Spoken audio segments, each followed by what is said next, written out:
So ngayon guys, meron lang po akong i-share na dreams na I believe na galing po ito sa ating Panginoong Jesus. At naniniwala ako na napaka-importante ng mensahe na to.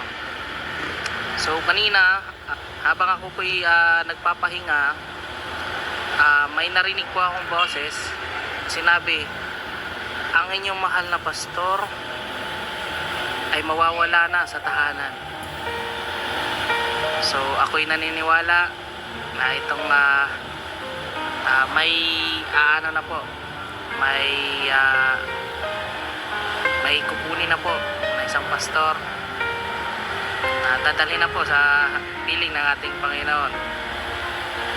Bali itong dreams vision na ito ay nangyari po ito noong July 29,